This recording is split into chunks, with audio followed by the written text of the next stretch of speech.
Hello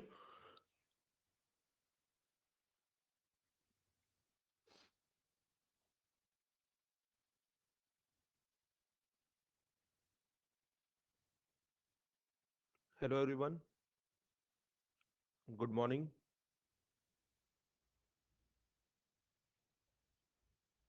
स्वागत है आप सभी का। पिंकी, स्निग्धा, अर्चना भी है कोई। गुड मॉर्निंग, गुड मॉर्निंग सबको। क्या आप सभी तक मेरी ऑडियो वीडियो आ रही है क्लियर? सबसे पहले तो आप मुझे ये बताइए, क्या आप सभी तक ऑडियो वीडियो आ रही है?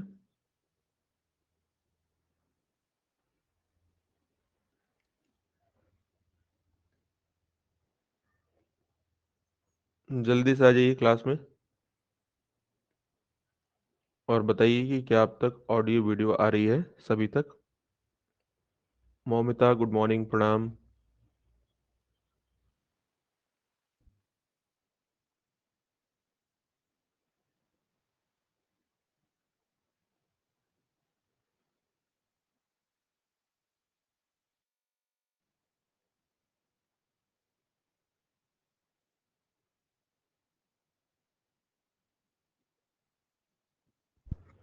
मेरे इस बटन के क्लिक करने के बाद बताइएगा कि ऑडियो आपके पास आ रही है या नहीं आ रही है, ठीक है? अब इसके बाद बताना।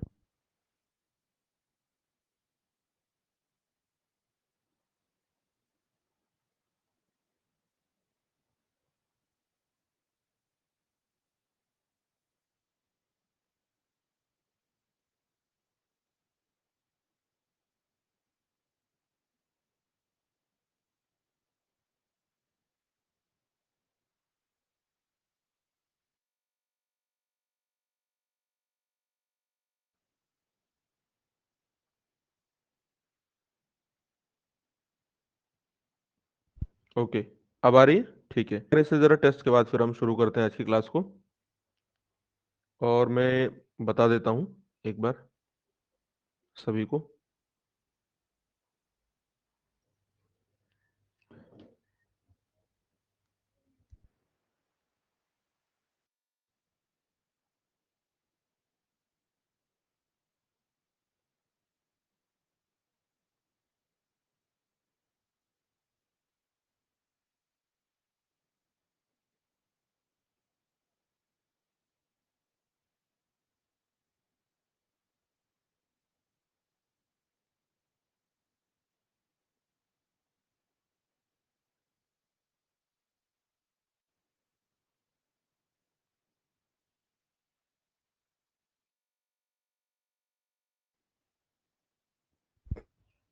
ठीक है, ये आज की क्लास है हमारी। ये पहली आज जो क्लास है ये ओरिएंटेशन क्लास है, ठीक है। तो इसमें हम क्या डिस्कस करने वाले हैं? डिस्कस करेंगे आगे की हमारे 6 महीने की स्टडी, पूरे एग्जाम के दौरान, पूरी प्रिपरेशन के दौरान क्या स्ट्रेटेजी रहेगी, इस चीज़ को आज हम डिस्कस करने वाले हैं। गुड मॉर्निंग शीतल, ठीक है। तो ये ओरिएंटेशन क्लास है।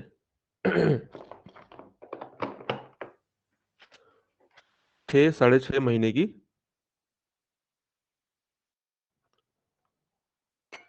ओके,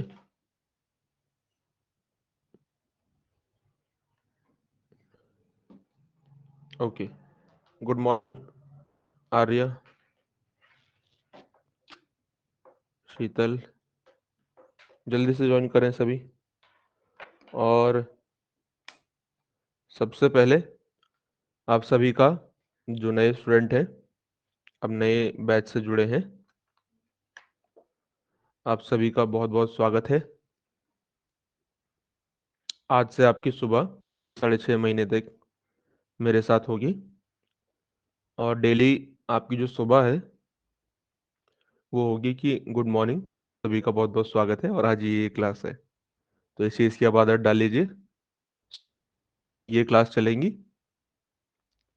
हेलो प्रीति, गुड मॉर्निंग, ठीक है।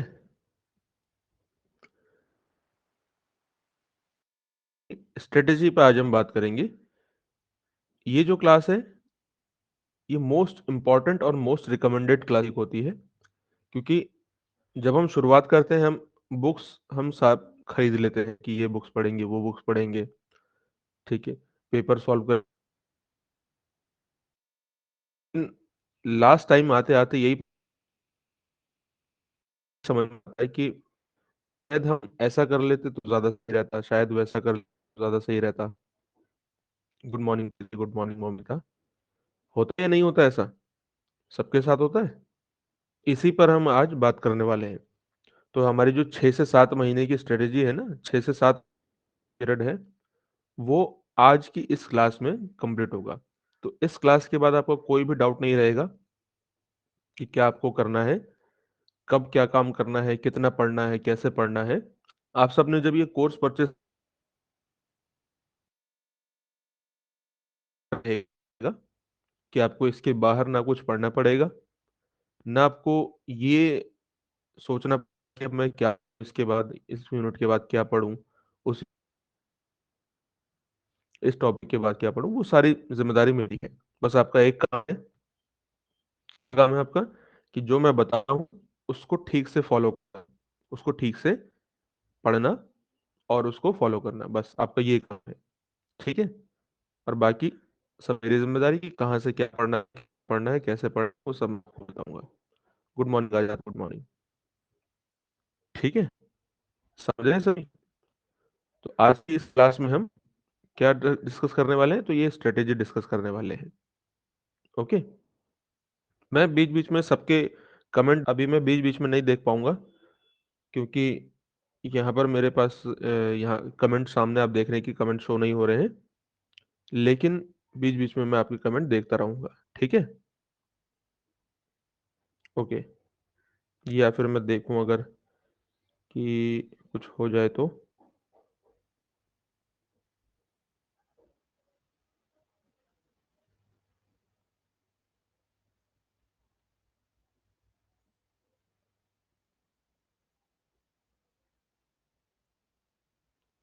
ठीक है, एक सेकंड, हाँ।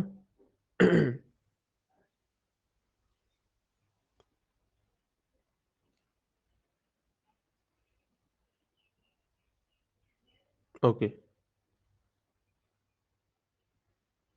तो सभी आ जाते हैं, फिर थोड़ा इंतजार करते हैं, उसके बाद शुरू करते हैं आज की क्लास को।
गुड मॉर्निंग सभी को, गुड मॉर्निंग। आज की हमारी क्लास है स्ट्रेटेजी की। आपको सामने दिखाई भी दे रहा है, एग्जैक्ट स्ट्रेटेजी फॉर JRF इन 2021। ठीक है। ये वाली जो क्लास है ये यूट्यूब पर भी जाएगी, ये स्ट्रेटेजी की क्लास है। और 6 7 महीने हम क्या कैसे काम करेंगे, ये पूरा कोर्स कैसे चलेगा, वो सारी जानकारी आपको इस कोर्स इस क्लास में। सबसे पहले तो आप सबका स्वागत है, जो नए स्टूडेंट, उन सबका बहुत बहुत स्वागत है। और इसके अलावा आप डेली अब इस टाइम 9 से 11 बजे और इवनिंग में 5 से 7 बजे डेली लाइव क्लास में रहेंगे। गुड मॉर्निंग सभी को, गुड मॉर्निंग। ठीक है। और मैं बीच बीच में आपके कमेंट देखता रहूंगा, क्योंकि यहाँ पर देख पा रहा हूँ इस क्लास के, और जब मैं इसको जूम कर दे रहा हूँ तो फिर मुझे कमेंट, इसलिए मैं बीच बीच में कमेंट इनके देखूंगा अलग से। ओके। दो चार बातें बता के फिर आपसे पूछूंगा कि कोई डाउट है, फिर आपके कमेंट देख लूंगा, तो उसी समय पर आपसे मुझसे सवाल पूछना जब मैं आपसे कहूंगा कि अब पूछिए कि क्या पूछना है। ठीक है? अदरवाइज फिर मैं आपका सवाल नहीं देख पाऊंगा, वो ऊपर निकल जाएगा। ठीक है? क्लियर है ये सभी को? इतनी बात।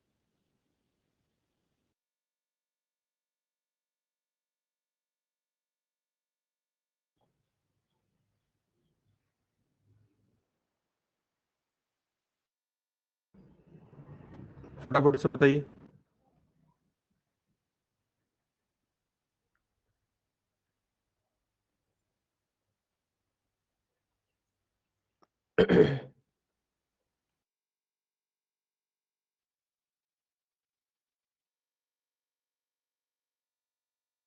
जल्दी से बताइए।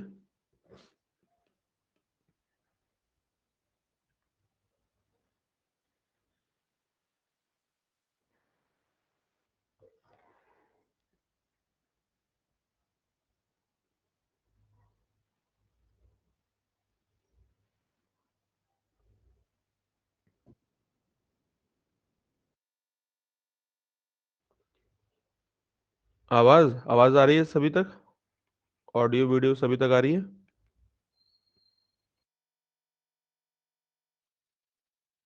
चलिए, तो बढ़ते हैं अब आज की क्लास की तरफ।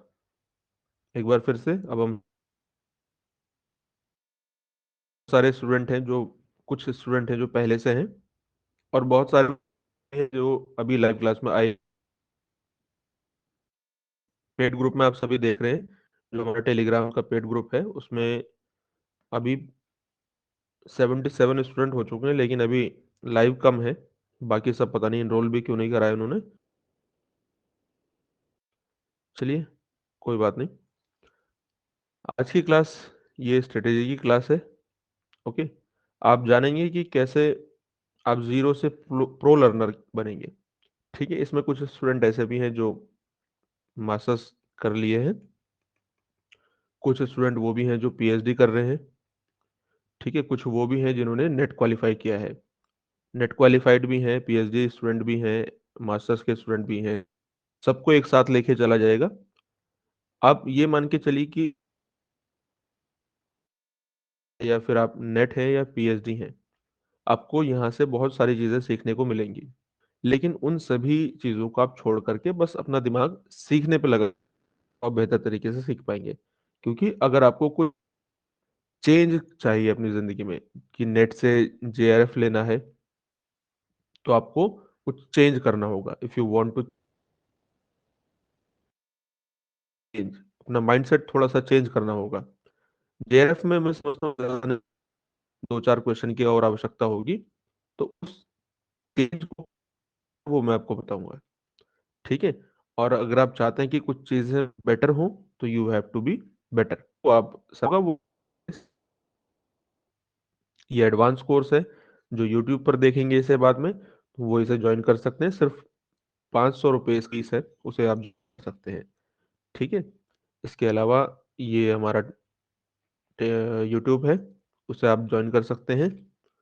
और फटाफट बढ़ते हैं आज की क्लास पर, कि इस क्लास के अंदर आपको क्या क्या चीज़ें आएंगी। ये मेरे बारे में कुछ बातें हैं, जो पहली बार जुड़ रहे हैं यहाँ से पढ़ सकते हैं। क्या है, ऐसा कोई बड़ा खास प्रोफाइल नहीं है, लेकिन ये यहाँ पर प्लेस लगाई है ताकि आपको मुझसे कनेक्ट करने में आसानी हो, वरना इससे आपको कोई फ़ायदा होने वाला नहीं है।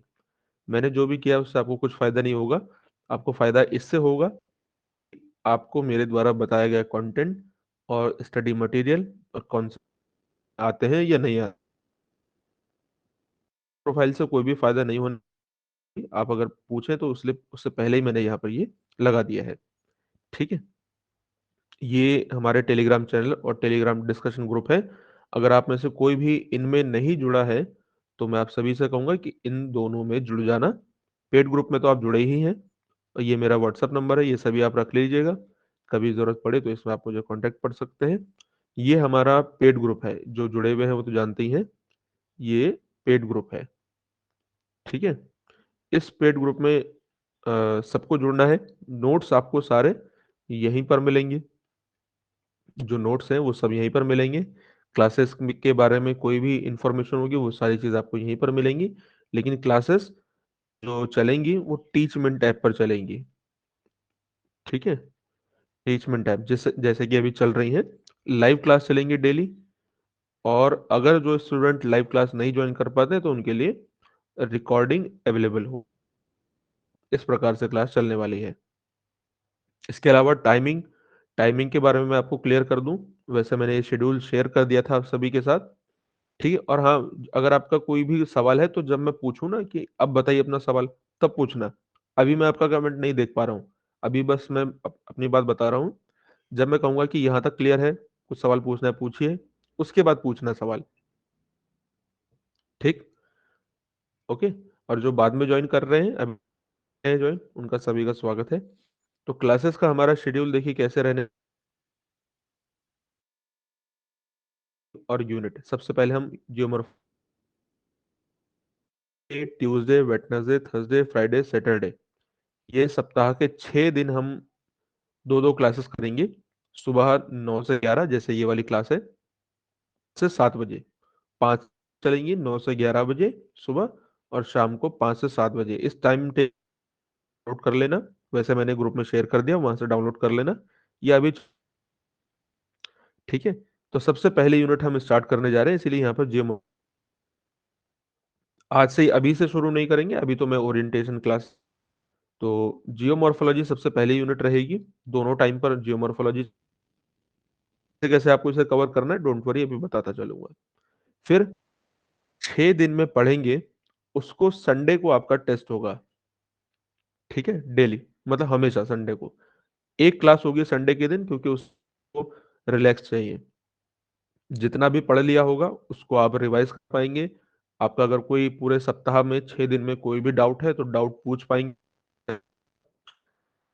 क्यूज भी हम डिस्कशन करेंगे। दिन कोई कॉन्सेप्ट पढ़े हैं, जितने भी कॉन्सेप्ट 6 दिन में पढ़े हैं, उनको 7वें दिन यानी संडे के दिन हम पीवाई क्यूज में देखेंगे कि है वो पीवाई क्यूज के ठीक जा रहा है। तभी जाकर आप अपना सेल्फ एनालिसिस कर पाएंगे कि आप सही चल रहे हैं। और एक समय ऐसा आएगा कि जेआरएफ आपको। ठीक है, तो ये टाइम शेड्यूल है, इसको ध्यान रखना, इसी हिसाब से हम चल। ठीक है, सबसे पहली यूनिट होगी देखिए जैसे जी, फिर क्लाइमेटोलॉजी। ये तो यूनिट तो मैं अभी आपको बताऊंगा कौन सी यूनिट किस टाइम पर चलेगी, वो चीजें की जाएगी। यहां तक सभी को बात क्लियर है? अब आप मुझसे आप सवाल पूछिए। ठीक है, अब आप सवाल पूछ सकते हैं। क्या यहां तक सभी को बात क्लियर है? अर्चना, अभी तो टाइम यही रहेगा, लेकिन देखते हैं भविष्य में क्या होता है। कि क्या यहां तक बात क्लियर है, तो तब आप मुझसे पूछना। ठीक है।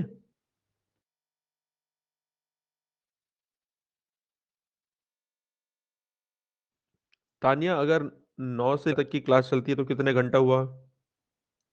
और अगर शाम 5 से 7 बजे की क्लास चलती है, कमेंट करके बताओ कितना घंटा हुआ।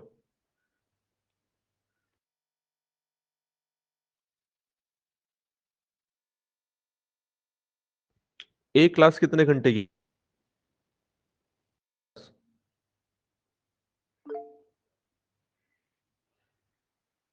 2 घंटे की हुई ना? बस सिंपल है, इसमें क्या इतना भारी भरकम लॉजिक है। चलो ठीक है, तो अब आगे बढ़े। हाँ, मैंने भी तो यही बताया, इसमें पूछने वाली क्या बात है? ये कोई पूछने वाली बात है? कितने घंटे की क्लास है, सामने लिखा हुआ है। यहाँ तक क्लियर है? आगे बढ़े हम। और देखो, जल्दबाजी मत करना, मैं आराम आराम से चलता हूँ, धीरे धीरे। Good morning Parul. ठीक है, क्योंकि अगर बेहतर चाहते तो फिर धीरे धीरे करके चलना पड़ेगा, भाग के कुछ नहीं होता है। Slow but steady. तो आगे बढ़ा जाए, फटाफट बताइए।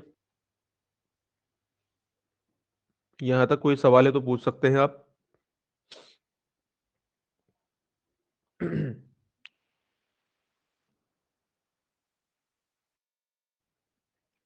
अब हम बढ़ते हैं अपनी जो मेन आज का उद्देश्य है, हमारा मेन एजेंडा है, वो ये है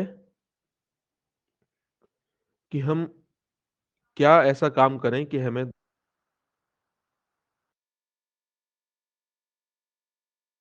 आपने इसीलिए इस कोर्स को ज्वाइन किया है कि 2022 का जो सेशन होगा 2022 का, उसमें आपको जेआरएफ चाहिए। ये आपका मेन टारगेट है। तो उसके लिए क्या स्ट्रेटेजी होनी चाहिए? तो यहाँ पर देखिए अलग अलग होगी सबके लिए, क्योंकि ये वीडियो यूट्यूब पर जाएगी, तो इसलिए मैं सबको ध्यान में रखते हुए करूंगा। वरना आपको सब कुछ MA है, कुछ नेट क्वालिफाइड है, कुछ पीएचडी है, तो मैं बीए वाले स्टूडेंट्स को भी ध्यान में रखते हुए चलूंगा। यूट्यूब पे जाने वाली वीडियो है। इसकी शुरुआत करते हैं ना, तो आपको उसके बारे में जानकारी होनी चाहिए। बिल्कुल मिलेगा, और जिस जो अब लेवल पे है तो उसको भी कुछ ना कुछ चीजें निश्चित रूप से सीखने को मिलेंगी ही। ठीक है। स्ट्रेटेजी पाने से पहले मैं आपको नेट जेआरएफ के बारे में थोड़ी बातें बता। एनटीए यूजीसी नेट, एनटीए क्या है? एनटीए एक संस्था है, नेशनल टेस्ट, जो कि एग्जाम कंडक्ट करवाती है। UGC university grant commission, national eligibility test, junior research fellowship. ठीक है, टीचिंग एग्जाम है, टीचिंग एग्जाम है जो कि कॉलेज में आप यूनिवर्सिटीज में असिस्टेंट प्रोफेसर के लिए एलिजिबल होते हैं। फिर इसके बाद आपको अ, जो कॉलेज या यूनिवर्सिटी वैकेंसीज निकालते हैं, तो या फिर आप इंटरव्यू में पेयर होते हैं, तो फिर आप किसी भी कॉलेज में पढ़ाने के लिए एलिजिबल होते हैं। ये एक एलिजिबिलिटी टेस्ट है। ठीक है, इसका मतलब एलिजिबिलिटी टेस्ट है। उसके बाद आती तो फिर आपको जॉब मिलेगी। ठीक है। एनटीए यूजीसी नेट में देखिए दो पेपर होते हैं। अभी वर्तमान समय का जो ट्रेंड है, मतलब जो स्ट्रक्चर है, दो पेपर होते हैं। कि बेसिक बातें आप में से बहुत सारे को पता होंगी, लेकिन बात कर रहे हैं पेपर वन की जो क्वेश्चन होते हैं, ये होते हैं 50 क्वेश्चन। और पेपर वन का जो सिलेबस होता है वो जनरल पेपर होता है। जनरल पेपर यानी कि इसमें हिस्ट्री, पॉलिटी, इकोनॉमी, ज्योग्राफी नहीं। इसमें teaching aptitude, research aptitude, reading comprehension, communication, higher education, mathematical reasoning, data interpretation, logical reasoning, इस तरीके की ये 10 यूनिट आती हैं। और ऐसा माना जाता है कि हर एक से 5-5 सवाल पूछते हैं, लेकिन ऐसा होता नहीं है। तो 5 नहीं 50 को ऐसा करके बताते हैं। ठीक है, तो इसमें 10 यूनिट होंगे, जो मैंने अभी यूनिट्स के नाम लिए थे, वो 10 यूनिट से सवाल आते हैं। पेपर टू हर एक स्टूडेंट का अपना सब्जेक्टिव पेपर होता है। सब्जेक्टिव पेपर से मतलब क्या है? इससे मतलब ये है कि आपका जो भी मास्टर्स में सब्जेक्ट रहा होगा, वही आपका एनटीए यूजीसी नेट में सिलेबस रहे। जैसे आपका ज्योग्राफी रहा है, तो ज्योग्राफी से रिलेटेड यहाँ पर 10 यूनिट होंगी, उनको हम आगे डिस्कस करेंगे। ठीक है, और इससे सवाल पूछे जाएंगे पेपर वन से 50, पेपर टू से आपके सब्जेक्ट से 100। और हर दोनों के दोनों पेपर का हर एक क्वेश्चन का मार्क्स हो, यानी कि टोटल दोनों क्वेश्चन को अगर हम मिला दें, दोनों पेपर के मार्क्स को, तो ये हो जाएगा, क्योंकि 150 क्वेश्चन है तो 150 का दुगना, क्योंकि एक ये 300 नंबर का पेपर। ठीक है। कैश में कोई नेगेटिव मार्किंग है? तो इसका जवाब है नहीं, कोई भी नेगेटिव मार्किंग नहीं होती है। ठीक है। ये इसकी बेसिक इंट्रोडक्शन है, क्योंकि आपको बेसिक लेवल पता होना चाहिए। इससे पहले ना 3 पेपर हुआ करते थे 2017 तक। जो वन तो ऐसे ही होता था, लेकिन पेपर टू जो है हमारा सब्जेक्ट का, जिसमें अब 100 क्वेश्चन आते हैं, इससे पहले इसमें दो पेपर में इसको डिवाइड किया गया था, पेपर टू और पेपर थ्री। पेपर टू में 50 क्वेश्चन होते थे, पेपर थ्री में 75 क्वेश्चन होते थे, 75 क्वेश्चन। एक ट्रेड था। अब स्ट्रक्चर ये है, पेपर वन में 50, पेपर टू में 100 क्वेश्चन। ठीक है। अब हम इस एग्जाम में जब कूद रहे, आपको इसकी गहराई का, लंबाई चौड़ाई गहराई का कुछ आइडिया होना चाहिए ना। अगर आप बिना किसी आइडिया के इसमें कूद जाएंगे तो फिर आपको चोट लग सकती है। तो कहीं जा रहे हैं, कहीं घूमने जा रहे हैं, तो बिना किसी प्लानिंग के निकल जाते हैं क्या? नहीं निकलते ना। तो ऐसे ही जब हम 2 दिन के लिए कहीं जा रहे हैं, तो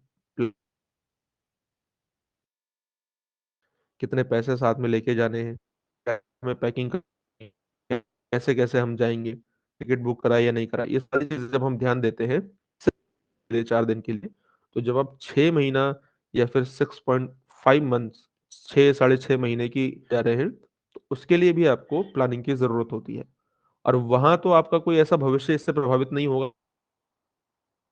का स्ट्रेटेजी बनानी ही बनानी है, वरना आपका भविष्य इससे प्रभावित हो जाएगा, 6 महीना पीछे हो जाएंगे, ऐसा कुछ नहीं है। लेकिन यहाँ पर जरूरी है, बहुत ज्यादा जरूरी है कि अगर आपने ठीक से स्ट्रेटेजी शुरुआत में नहीं देखा कि मुझे कब क्या काम करना है, स्ट्रेटेजी का मतलब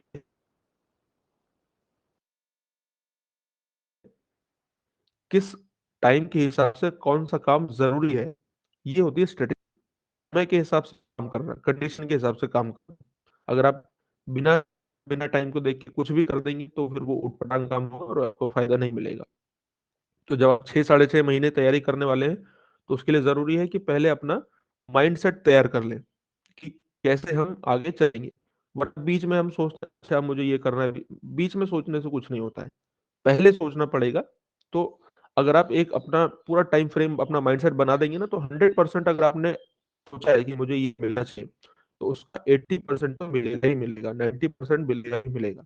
और ये मोर देन इनफ होगा कि आपको आराम से जीआरएफ मिल जाए, क्योंकि कुछ लिमिट से हो जाती हैं। आफ्टर ऑल हम सभी ह्यूमन हैं, और ह्यूमन से कुछ ना कुछ एरर तो हो ही जाती है। लेकिन अगर हमारा माइंडसेट तैयार है, तो हम जो चाहते हैं वो इजीली मिल जाएगा। 100 नहीं मिलेगा, 80 90 तो मिलेगा मिलेगा। लेकिन अगर आप तैयार माइंडसेट, तो आप सोचेंगे 20 क्वेश्चन सही हो जाए, 40 क्वेश्चन। M I clear? यहाँ तक आपको बात क्लियर है कि मैं ये स्ट्रेटेजी क्यों बता रहा हूँ आपको, क्यों हम इसे डिस्कस कर रहे हैं? ये बात क्लियर है सभी को? हम इसलिए डिस्कस कर रहे हैं, समझ में आ रहा है? ओके, तो आगे बढ़े यहाँ से। Very good. अब देखिए, जो आप सबका लेवल एक नहीं है, सबका लेवल अलग अलग है। तो क्या सर की स्ट्रेटेजी होती है? एक लेवल तो छोड़िए, हर इंडिविजुअल के लिए भी एक ही स्ट्रेटेजी काम नहीं करती है। जैसे अगर कुछ स्टूडेंट हैं जो बीए में है, कुछ स्टूडेंट हैं जो मास्टर्स में हैं, कुछ पीएचडी है, तो इनमें सब उनके लिए एक प्रकार की स्ट्रेटेजी नहीं हो सकती है। जो सिर्फ सारे के सारे पीएचडी वाले हैं, उनके लिए भी एक प्रकार की स्ट्रेटेजी नहीं हो सकती है। जो एमए में है, उनके लिए भी एक प्रकार की नहीं हो सकती है। यहाँ पर आने से फायदा क्या है? लेकिन ये जो कॉमन है,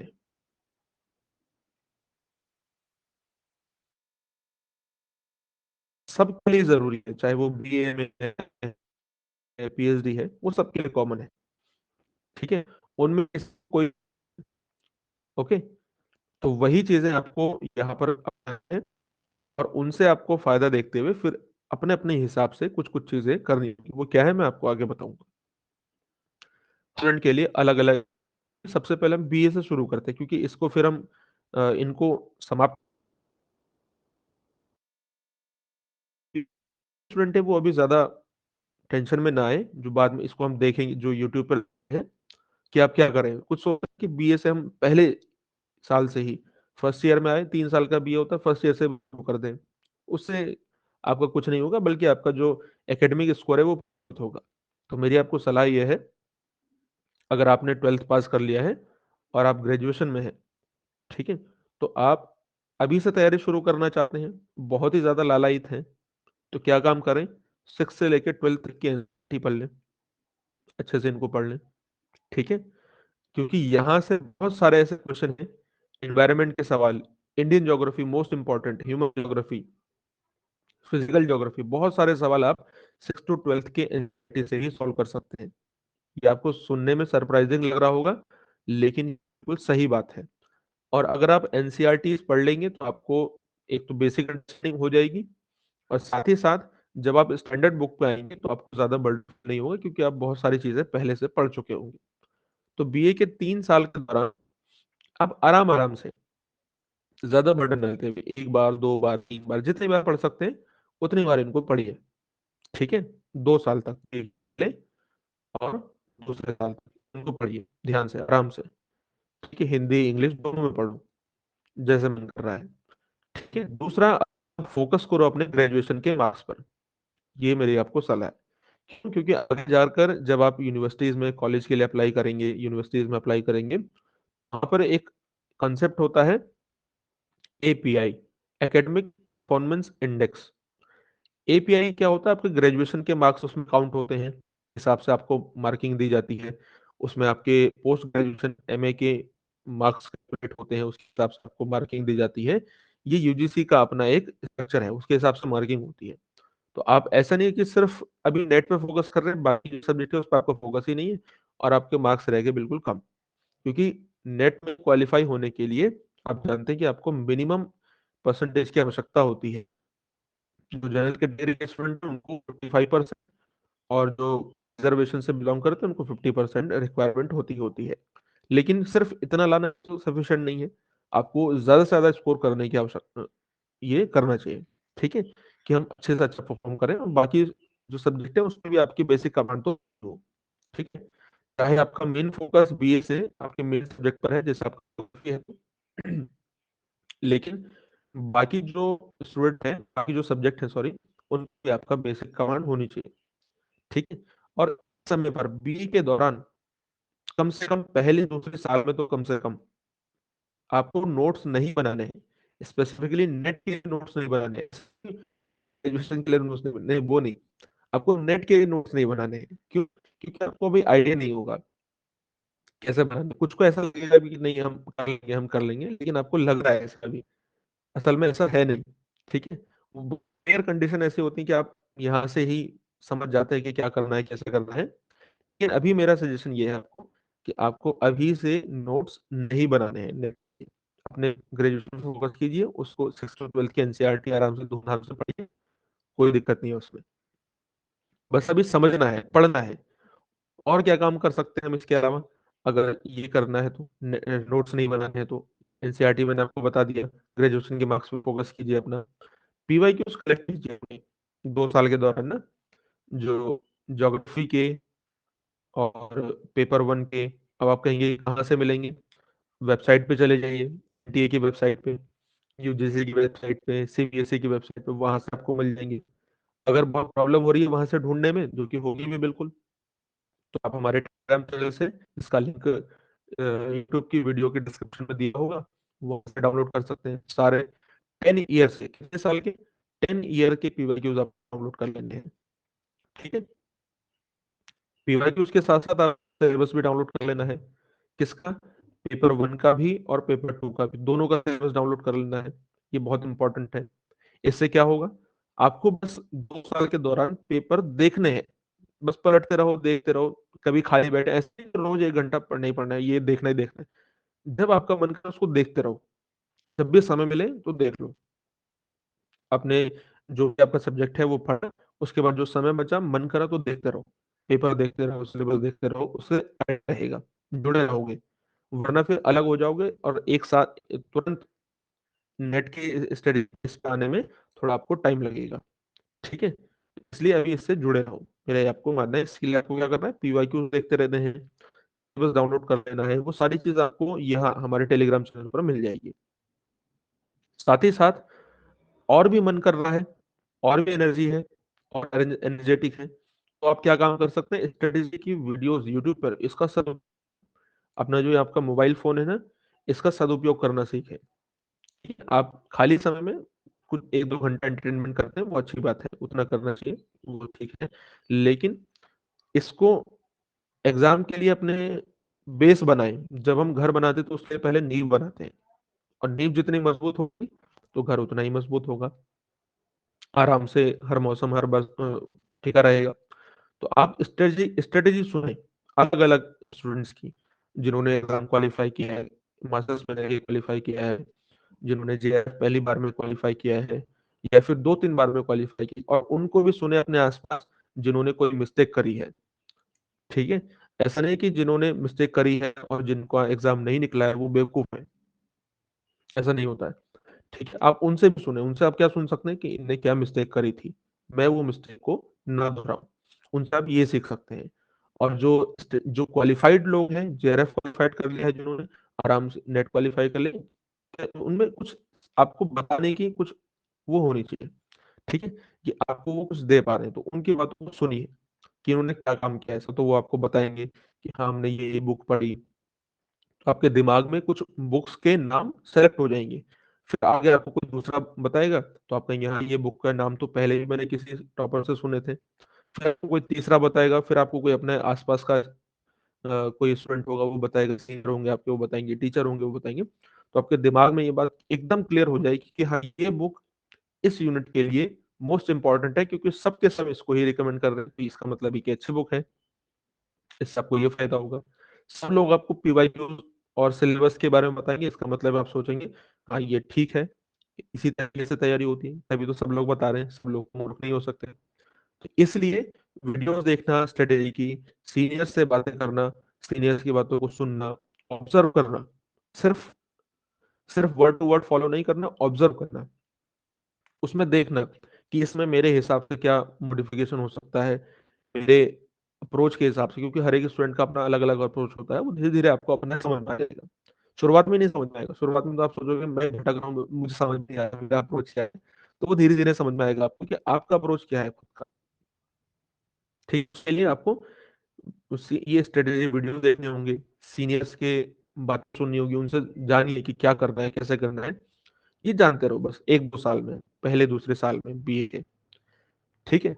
अब जब आप लास्ट ईयर में आ जाते हैं, बीए थर्ड ईयर में आ जाते हैं, तो उस समय से मैं समझता हूँ आपको बुक्स कलेक्ट करना शुरू कर देना चाहिए, जैसे ही आप बीए लास्ट ईयर में आए, क्योंकि वहां आते आते अगर आपने ये सारा काम किया है ना, एनसीईआरटी पढ़ी है और आपने ग्रेजुएशन के सिलेबस पे फोकस किया है, जो भी आपका सब्जेक्ट है उस पर भी फोकस किया है, तो इतनी आपको समझ हो जाए कौन सी यूनिट के लिए कौन सी बुक को हमें खरीदना चाहिए, ठीक है। और शुरुआत में देखो बुक्स ही खरीदे, ऐसा नहीं कि आप बीए में आए और किसी इसमें ज्वाइन हो गए, किसी पेड ग्रुप में ज्वाइन हो गए। यहाँ पर जो सारे स्टूडेंट हैं देखिए वो एमए के हैं, बी एमए के हैं, पीएचडी हैं, नेट हैं।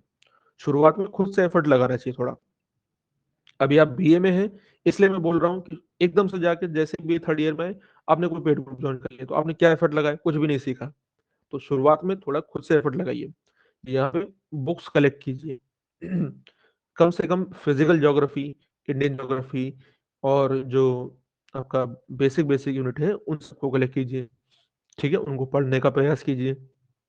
और लास्ट ईयर वो टाइम पीरियड होता है जिसे आप कर सकते हैं, इस टाइम में आप प्रिपरेशन शुरू कर सकते हैं, यहाँ से शुरू कर सकते हैं लास्ट ईयर से। जैसे ही आप लास्ट ईयर में एनरोल होंगे ना, तो आप यहाँ से शुरू कीजिए बुक्स को पढ़, और नोट्स मेकिंग, यहाँ से नोट्स मेकिंग टिप्स भी जानना शुरू कीजिए। अब यहाँ से आप नोट्स बनाना शुरू कर सकते हैं, जैसे लास्ट ईयर में आ रहे हैं। इससे पहले मैंने आपको मना किया था, पहले दूसरे साल में अगर है तो नोट्स बनाना अभी मत कीजिए, क्योंकि अभी समझ में नहीं आएगा कि कैसे बनाना है। लेकिन जब आपने पहले दूसरे साल में वीडियोस देखे होंगे तो वहां पर आपको बताया गया होगा कि कैसे करके नोट्स बनाते हैं, उस पर मैं अलग से वीडियो बनाऊंगा, इस वीडियो में तो नहीं बताऊंगा। अगर आपको जानना होगा तो सब बता देना। बाकी जो पेड ग्रुप में है, उनके साथ तो मैं डिस्कस करूंगा ही करूंगा। तो नोट्स मेकिंग आप यहाँ से शुरू कर सकते हैं, ठीक है, मैं इस पर डिटेल में अलग से कभी किसी दिन बताऊंगा। तो ये बीए के स्टूडेंट के लिए मेरी सजेशन है, ठीक है। अब यहाँ से आप सबको मैं एक साथ लेके चलूंगा, जो फाइनल ईयर में है बीए के, जो एमए है, पीएचडी है, नेट है, उन सबको मैं एक साथ लेके चलूंगा। इसके आगे अब आपको क्या काम करना है, ठीक है। तो यहाँ तक सभी को बात क्लियर है, तो बताइए मुझे फटाफट,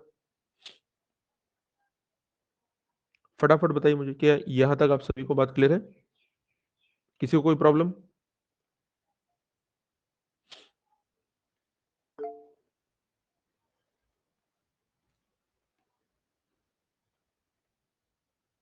क्लियर है, वेरी गुड। तो इसके आगे चलेंगे सबके सब। अब आपको क्या काम करना है,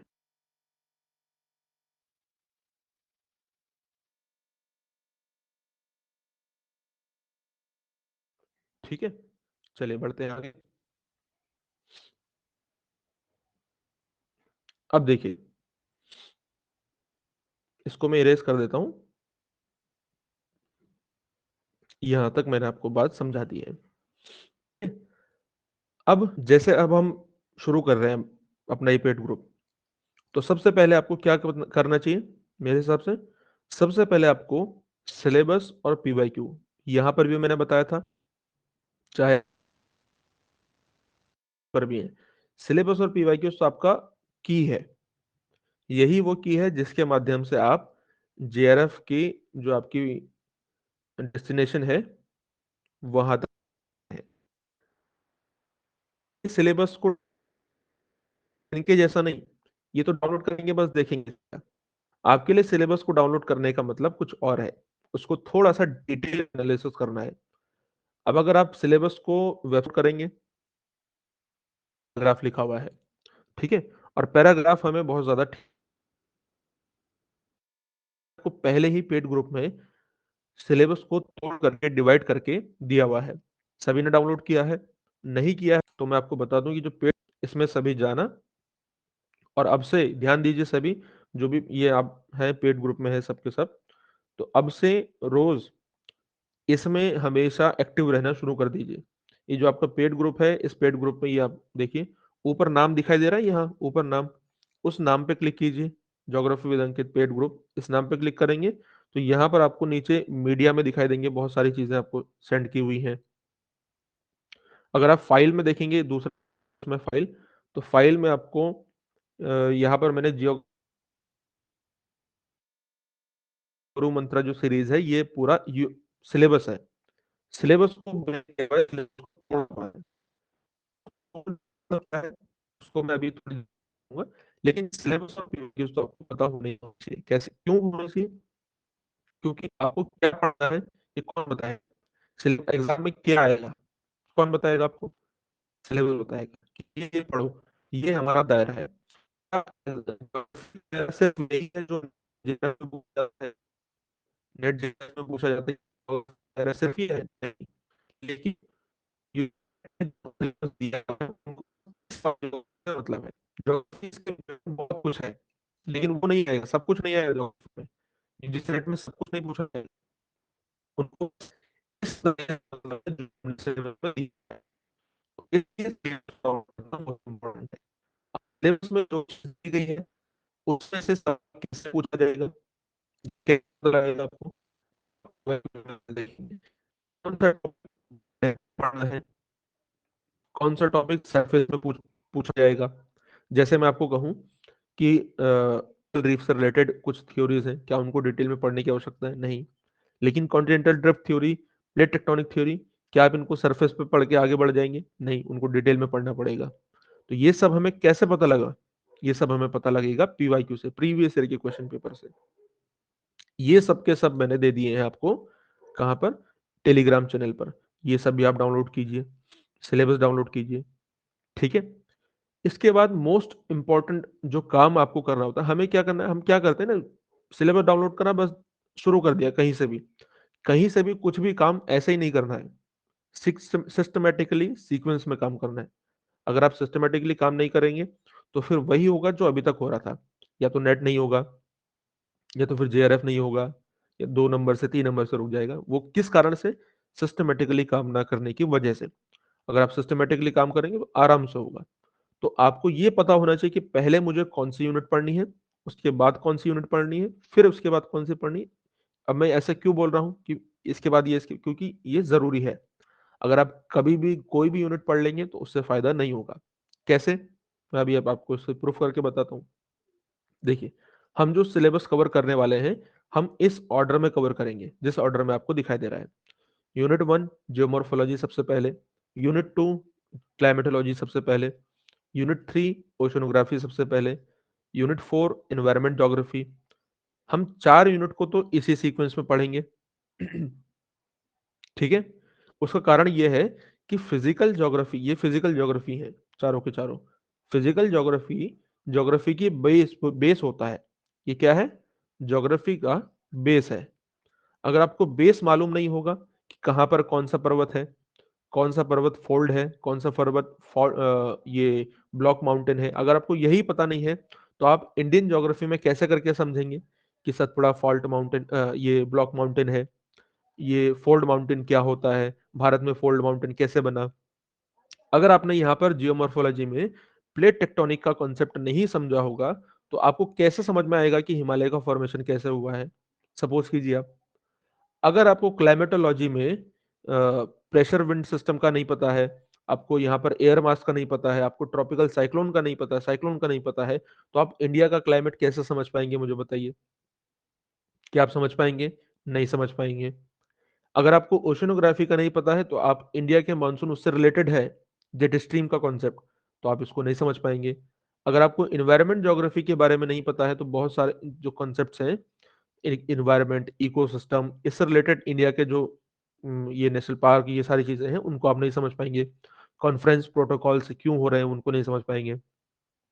जब आप ये फिजिकल ज्योग्राफी समझ जाएंगे, तब आप इसका एप्लीकेशन यहाँ नीचे समझेंगे। ठीक है, कि कैसे करके सेटलमेंट को ये प्रभावित करता है, इकोनॉमिक एक्टिविटीज, जो इकोनॉमिक ज्योग्राफी में कुछ कॉन्सेप्ट्स होंगे, उनको कैसे, ये बात के टॉपिक है। पहले हम इस फिजिकल ज्योग्राफी को पढ़ेंगे, उसके बाद हम ज्योग्राफिकल थॉट को पढ़ेंगे, ज्योग्राफिकल टेक्निक को पढ़ेंगे, फिर हम इंडियन ज्योग्राफी को पढ़ेंगे। अगर हम इस सीक्वेंस में चलेंगे तो बहुत आसान है। ठीक है, तो हमारा यही सीक्वेंस रहने वाला है। पहले जियोमॉर्फोलॉजी, क्लाइमेटोलॉजी, ओशनोग्राफी, एनवायरनमेंट, फिर हम थॉट पढ़ेंगे, ज्योग्राफिकल टेक्निक और इंडियन ज्योग्राफी। और ये बात आप दिमाग से निकाल दीजिए कि हो सकता है कि सिर्फ हम फिजिकल ज्योग्राफी तो सब जगह पढ़ाई जाती है, Indian geography technique, geographical technique ये नहीं पढ़ाई जाएगी। ऐसा नहीं, सब आसानी से और आराम से कवर होगा, लेकिन धीरे धीरे कवर होगा। आप सोचेंगे कि कल ही कवर हो जाए सब, तो ऐसा नहीं होगा। आप मुझे बार बार मैसेज भी करेंगे कि पहले इसी को करा दो, इसी को, तो ऐसा नहीं होने वाला है। सिस्टमेटिक तरीके से काम होगा, लेकिन सब कुछ होगा बेहतरीन तरीके से होगा। ठीक है, यही कोर्स आपको बाकी अदर प्लेटफॉर्म पर 10, 15, 20 हजार में मिलेंगे, लेकिन मैंने यहाँ पर सिर्फ 500 रुपये इसकी फीस इसलिए रखी है कि ताकि इसको हर एक ज्वाइन कर सके, हर कोई ज्वाइन कर सके। अब 500 रुपये तो आप जानते हैं कि इससे ज्यादा तो आप रिचार्ज करा देंगे 6 महीने अगर जुड़े रहेंगे तो मेरे साथ, है ना। इसके बाद हम ये चीजें पढ़ेंगे। और ये जो ज्योग्राफिकल टेक्निक का यूनिट है ना, जो सबको ऐसा लगता है कि बहुत टफ है, लेकिन मानिए मेरा सबसे फेवरेट यूनिट है, क्योंकि यहाँ से सवाल बहुत डायरेक्ट सवाल आते हैं, बहुत आसान सवाल आते हैं, ये लगते हैं ये डरावने से। कई लोगों को होता है ना कि ऐसे दिखने में तो बड़े खतरनाक से लगते हैं, लेकिन होते नहीं, अंदर से बहुत सॉफ्ट, काइंड हार्टेड होते हैं। तो ऐसे ही है, दिखने में बहुत डरावनी है, भयावह है एकदम, डरा देगी आपको ये यूनिट। लेकिन इसको कैसे करके हर एक चीज का सिस्टमेटिक तरीका होता है। अगर आपको तरीका पता है तो आप कर दोगे, नहीं पता तो फिर भटकते रहोगे। तो इसको हम करेंगे, बहुत आसान यूनिट है, और मेरे तो सबसे फेवरेट यूनिट में से एक है। उसके बाद फिर हम इन 3 यूनिट पे आएंगे, जो ये ह्यूमन ज्योग्राफी का पार्ट होता है, इसको हम ह्यूमन ज्योग्राफी बोलते हैं। जिसमें हम population settlement geography, economic activities, इसकी भी सब ब्रांचेस हैं। जब मैंने ये सिलेबस दिया हुआ है, तो सिलेबस में हर एक को पॉइंट्स में डिवाइड किया हुआ है, आपने देखा होगा, देखा है सो ये, बिल्कुल देखा होना चाहिए। अब यहाँ से ना, क्योंकि ये सिलेबस छोटे छोटे सिलेबस है, इनके इनमें से थ्योरीज बहुत इंपॉर्टेंट है, तो इसलिए हम इनको बाद में पढ़ेंगे, क्योंकि जो बड़े सिलेबस है वो कहीं छूट ना जाए पहले। कोई टॉपिक नहीं छूटेगा, लेकिन पहले हम इनको आराम से, इत्मीनान से, ये सभी बड़ी यूनिट को कवर करेंगे, फिर छोटी छोटी जो यूनिट्स हैं इनको कवर करेंगे। सोशल, कल्चरल, पॉलिटिकल ज्योग्राफी, फिर इनको लास्ट में कवर किया जाएगा। तो ये हमारा सिस्टमेटिक तरीका पहले रहेगा। अब इसको भी कैसे करके हमें ये तो पता लग गया कि किस ऑर्डर में किस यूनिट को पढ़ना है, और उसका कारण क्या है। कारण आपको समझ में आया कि किस ऑर्डर में किस यूनिट को पढ़ने का कारण क्या है, क्योंकि हर एक टॉपिक का, हर एक कॉन्सेप्ट का एक बेस होता है। अगर आप उस बेस को नहीं समझोगे, जैसा मैंने भी एग्जांपल के तौर पे भी बताया था, तो आपको वो टॉपिक समझ में नहीं आएगा। आपको यहाँ पे बहुत सारे कॉन्सेप्ट ऐसे होंगे जो यहाँ एप्लीकेशन में काम आएंगे, तो जब आपको ये पता नहीं होगा तो फिर वो समझ में नहीं आएंगे। ठीक है, तो ये बात समझ में आई। तो कौन सी ऑर्डर में किस यूनिट को पढ़ना और क्यों पढ़ना है, इतना बात क्लियर है? जल्दी बताइए, क्या इतनी बात क्लियर है सभी को? जल्दी बताइए फटाफट, ताकि हम इसके आगे बढ़े और सबके सब जवाब दें। ठीक है कि हाँ, यहाँ समझ में आ गया, कोई दिक्कत नहीं है। Very good. ठीक है, ठीक है। अब इसके आगे बढ़ते हैं फिर, अगर आपको यहाँ तक समझ में आ गया। देखिए, हमने ये तो डिसाइड कर लिया कि हाँ, इस ऑर्डर में ये पढ़ना है, इस ऑर्डर में ये पढ़ना है, लेकिन सिलेबस में से क्या पढ़ना है, उसके लिए हमें आइस ब्रेकिंग करनी पड़ेगी। आइस ब्रेकिंग क्या होती है? सिलेबस की आइस ब्रेकिंग। सिलेबस जो है ना, एक ऐसे बर्फ की सिल्ली की तरह है। बर्फ की सिल्ली होती है ना इतनी बड़ी, उसको तोड़ना पड़ता है। अगर आपको उसे अपने गिलास में पानी जो है उसको ठंडा करना है, तो इस आइस को तोड़ना पड़ेगा, इसको ब्रेक करना पड़ेगा। तो ऐसे ही, अगर आपको ये जेआरएफ प्राप्त करना है, इसका लेटर आपको चाहिए, जेआरएफ लेटर। तो इस पूरे सिलेबस को जो आपको यहाँ पर दिखाया गया है, इसको तोड़ना होगा। कैसे करके तोड़ेंगे? तो हर एक यूनिट को मैंने तोड़-तोड़ कर दिया हुआ है, ठीक है? आइस ब्रेकिंग का मतलब ये है, आपके लिए ये काम बहुत आसान हो जाएगा कि आपको कोई ये बता दे कि जियोमॉर्फोलॉजी में कितना पढ़ना है, क्लाइमेटोलॉजी में कितने टॉपिक पढ़ने हैं, ओशनोग्राफी में कितने टॉपिक पढ़ने हैं, इससे बाहर नहीं पढ़ना है, एक भी टॉपिक इससे बाहर नहीं आएगा। अगर आपको कोई ये बता दे तो आपका काम आसान होगा या नहीं होगा? येस और नो? जल्दी से मुझे बता दें। अगर मैं आपको ये बता दूं कि हाँ, जियोमॉर्फोलॉजी में इतने टॉपिक हैं, कैल काउंट करके बिल्कुल, इसके बाहर एक भी टॉपिक नहीं पढ़ना है। अगर आ गया सवाल तो कोई दिक्कत नहीं है, आपकी कोई गलती नहीं है उसमें, वो उनकी गलती है, उन्होंने आउट ऑफ क्वेश्चन पूछ लिया, आउट ऑफ टॉपिक पूछा है। तो क्या आपका काम आसान होगा या नहीं होगा? बिल्कुल, ये होता है आइस ब्रेकिंग। आपको एग्ज़ैक्टली हर एक यूनिट में पता होना चाहिए कि किस यूनिट में मुझे क्या पढ़ना है, कितना पढ़ना है, कैसे पढ़ना है, बिल्कुल आसान हो जाएगा, यस, है ना? तो यही चीज़ होती है आइस ब्रेकिंग, वो मैं डिटेल में तो अलग क्लास में करूँगा, क्योंकि ये वाली वीडियो फिर बहुत लंबी हो जाएगी, ये यूट्यूब पे जाने वाली है। फिर हम पेड क्लास में तो डिटेल में करेंगे, जिनको जॉइन करना होगा वो जॉइन कर सकते हैं। लेकिन मैं एक का आपको बता देता हूँ जियोमॉर्फोलॉजी का। जैसे यहाँ पर देखिए, ये जियोमॉर्फोलॉजी की यूनिट है। इसमें आपको टोटल कितने टॉपिक दिखाई दे रहे हैं? 22 टॉपिक। और ज़रा ध्यान दीजिए, जो नेट क्वालिफाइड हैं, पीएचडी हैं, geological time scale, fundamental concepts इन जियोमॉर्फोलॉजी, लैंडफॉर्म के डेवलपमेंट से रिलेटेड थ्योरीज, अर्थ का जो इंटीरियर है, यानी कि पृथ्वी की आंतरिक संरचना, कॉन्टिनेंट ओशन से रिलेटेड जो थ्योरीज हैं, आइसोस्टेसी, रॉक, अर्थ मूवमेंट, भू संचलन, अर्थक्वेक, वोल्केनो, माउंटेन बिल्डिंग से related theories, weathering, mass movement, hill slope, cycle of erosion, rejuvenation और पॉलीसाइक्लिक रिलीफ, यानी कि पुनर्युवन से जो बनती हैं स्थलाकृतियां, drainage system and pattern, morphometry पूछी जाती है, fluvial geomorphology, karst, coastal, arid, semi arid, glacial, periglacial. आप मुझे बताइए कि क्या एक भी टॉपिक इससे बाहर पूछा गया है, एक भी क्वेश्चन? अगर पूछा गया है तो उसे जाने दो, वो आपके काम का नहीं है। क्यों? क्योंकि ना वो पहले कभी आया था, ना कभी आएगा। 15 से 20 क्वेश्चन मैं आपको अभी से बता रहा हूँ, जबकि हमारा सिलेबस शुरू ही हो रहा है। 15 से 20 क्वेश्चन ऐसे होते हैं जो कहीं से भी उन्होंने पूछ लिए होते हैं। तो उनके पीछे आपको नहीं भागना, आपको जो 80 क्वेश्चन है ना, जो ट्रेडिशनल क्वेश्चन होते हैं 80, उनके पीछे भागना है। ये 80 क्वेश्चन अगर आपके जेब में है तो आपका जेआरएफ तय है। ठीक है? क्या एक भी क्वेश्चन इन 22 टॉपिक में से बाहर आया है? यस और नो?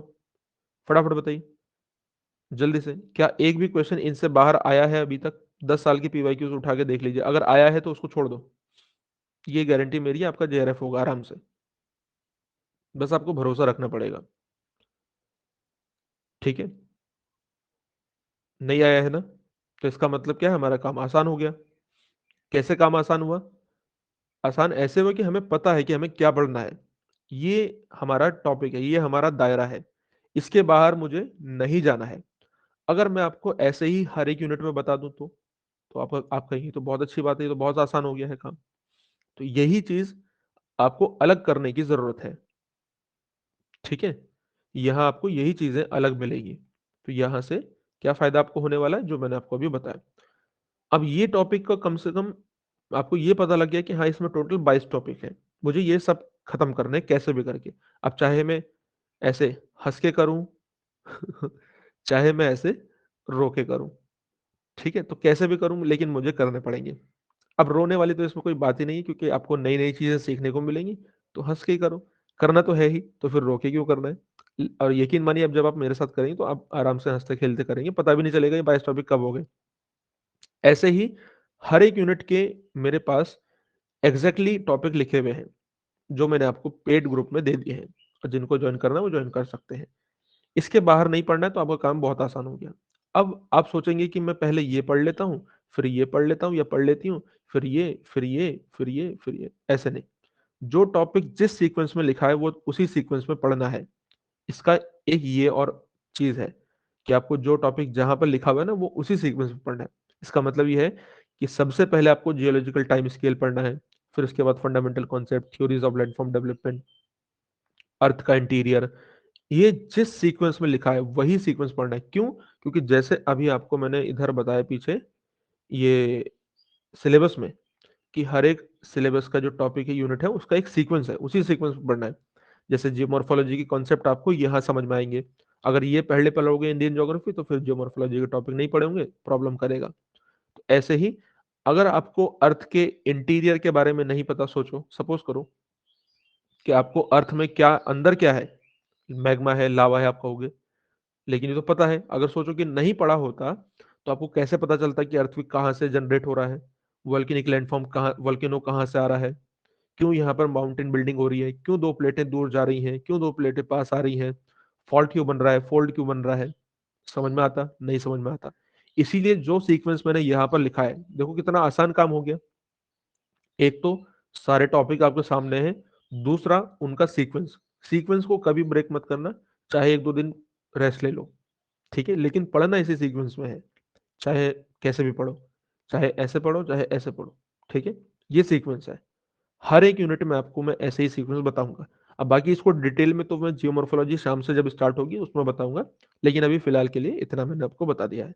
और हर एक यूनिट को शुरुआत करने से पहले, चाहे वो जियोमॉर्फोलॉजी है, क्लाइमेटोलॉजी, ओशनोग्राफी, इन्वायरमेंट, कोई सी भी यूनिट है, जब हम किसी भी यूनिट को शुरू करेंगे तो उस यूनिट को शुरू करने से पहले हमारी पहली क्लास उसके सिलेबस पे डिस्कशन रहेगा। ऐसे ही आपको बताया जाएगा कि इसमें इतने टॉपिक हैं और इतने टॉपिक में से आपको पहले ये पढ़ना है, जो सीक्वेंस लिखा हुआ है उसी सीक्वेंस में पढ़ना है, किसको कितना डेप्थ में पढ़ना है, कहाँ से कैसे क्वेश्चन आते हैं, वो सब डिटेल क्लास में फिर बताया जाएगा, जो शाम से शुरू होगी। हर एक यूनिट की पहली क्लास ऐसी ही होगी, ठीक है। तो आइस ब्रेकिंग आपको मैं उम्मीद करता हूँ कि समझ में आ गया होगा, और ये क्यों जरूरी है, समझ में आया? क्या यहाँ तक किसी का कोई सवाल, किसी को कोई समस्या, कोई प्रॉब्लम, जल्दी बताइए। जो नए स्टूडेंट है वो भी बताइए फटाफट, बस केवल देखते मत रहिए, बताइए मुझे। कोई प्रॉब्लम है तो बताओ फटाफट। क्लियर है ना यहाँ तक बात? ठीक है, वेरी गुड, बहुत बढ़िया। आगे बढ़ते हैं। अब आगे आता है यूनिट वाइज पीवाईक्यूज। अब देखिए मैंने दो काम तो आपके बहुत आसान कर दिए, और आपको लग रहा होगा कि हाँ अब तो बस आर पार है, आर पार की जंग है, लेकिन वेट वेट थोड़ा सा। अब जैसे मान लीजिए आपने पीवाईक्यूज डाउनलोड किए थे ना थोड़ी देर पहले, थोड़ी देर पहले मैं जब आपको बताया था, तो आपने मान लीजिए पीवाईक्यूज डाउनलोड कर लिए, आपने सिलेबस भी डाउनलोड कर लिया, और सिलेबस को ब्रेक भी कर दिया। कैसे? कि हर एक यूनिट में कैसे कैसे कितना कितना पढ़ना है, जैसे अभी जियोमॉर्फोलॉजी का बताया है। अब जब मैं मान लीजिए जियोमॉर्फोलॉजी पढ़ने जा रहा हूँ या जा रही हूँ, है ना, जो भी है आप, तो जो भी सिलेबस, जो भी यूनिट आप पढ़ने जा रहे हैं, उसके अगर मैं आपको 10 साल के पीवाईक्यूज पहले ही दे दूं तो, क्योंकि मैंने आपसे कहा है ना कि किसी भी यूनिट को पढ़ने से पहले उसके पीवाईक्यूज का आपको पता होना चाहिए कि वहां से प्रीवियस ईयर में क्वेश्चन कैसे आ रहे हैं। इसको हम समझते हैं यहां से। जैसे मान लीजिए आप जियोलॉजिकल टाइम स्केल में पढ़ने जा रहे हैं, तो इसको हवा में नहीं पढ़ना है, किसी भी टॉपिक को हवा में मत पढ़ो कभी भी, एकदम वो गलत काम होगा। तो कैसे पढ़ना है? जब भी किसी टॉपिक को मैं आपको दिन में सुबह पढ़ाऊंगा, जब भी आप क्लास में आएंगे, तो उसके 10 ईयर्स में देख के आना है इस यूनिट में इस टॉपिक से कैसे सवाल पूछा गया है। अब सोचो ये तो बहुत भारी काम है, कि पहले तो आपको जियोमॉर्फोलॉजी यूनिट ढूंढनी पड़ेगी, और उसमें भी फिर ये वाला टॉपिक ढूंढना पड़ेगा। भारी काम हो गया ना। लेकिन इस काम को मैंने आसान बना दिया, कैसे? कि आपके जियोमॉर्फोलॉजी के मैं यूनिट वाइज सारे के सारे यूनिट के, हर एक यूनिट के यूनिट वाइज पीवाईक्यूज आपके पेड ग्रुप में अपलोड किए जा चुके हैं, और नए पीवाईक्यूज मतलब नए तरीके से उनको ठीक करके थोड़ा और अच्छे तरीके से प्रेजेंट करके अपलोड किए जा रहे हैं। जैसे मैंने शुरुआत करने के लिए जियोमॉर्फोलॉजी के जो 10 ईयर पीवाईक्यूज हैं उनको डाउनलोड किया। अब आपको उनका जो कारण है वो समझ में आ रहा होगा कि मैंने क्यों उनको अपलोड किया हुआ है। इसीलिए अपलोड किया है क्योंकि जियोमॉर्फोलॉजी की यूनिट शुरू हो रही है, और सबसे पहले आपको उसका पीवाईक्यूज और उसके जो सिलेबस की ब्रेकिंग है, आइस ब्रेकिंग, वो पता होनी चाहिए। तो सिलेबस की आइस ब्रेकिंग ये है आपके सामने, और 10 ईयर्स आपके सामने सिर्फ जियोमॉर्फोलॉजी के 2020 से 2012 तक के पीवाईक्यूज सामने होंगे। तो जब आप जियोलॉजिकल टाइम स्केल पढ़ने आ रहे हैं, पहले उस पीडीएफ में से जिसमें 10 ईयर्स पीवाईक्यूज हैं जियोमॉर्फोलॉजी के, देख के आइए कि इससे सवाल कैसे पूछ रहे हैं। फिर आप फंडामेंटल कॉन्सेप्ट पढ़ने आ रहे हैं, तो पहले देख के आइए कि इस टॉपिक से कैसे सवाल पूछे। अब तो बहुत आसान काम हो जाएगा, क्यों? क्योंकि सारे के सारे टॉपिक क्वेश्चन इसी के हैं, बस ढूंढना नहीं पड़ेगा, फटाफट मिल जाएंगे। फिर थ्योरीज ऑफ लैंडफॉर्म डेवलपमेंट पढ़ रहे हैं, देख के आइए पीवाईक्यूज में कैसे करके पूछा जा रहा है।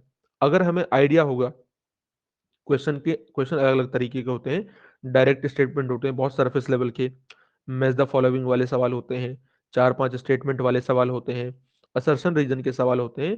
तो आपको आइडिया होगा कि किस टॉपिक को कितनी डिटेल में पढ़ना है। हर कोई बोलता तो ये है कि पीवाईक्यू देखो, कैसे देखना है ये तो नहीं बताता ना, तो ऐसे देखना है। हर एक यूनिट को उसके यूनिट वाइज पीवाईक्यूज आपके पास होने चाहिए, जो कि आपके पास अवेलेबल होंगे, कहीं भागने की जरूरत नहीं है।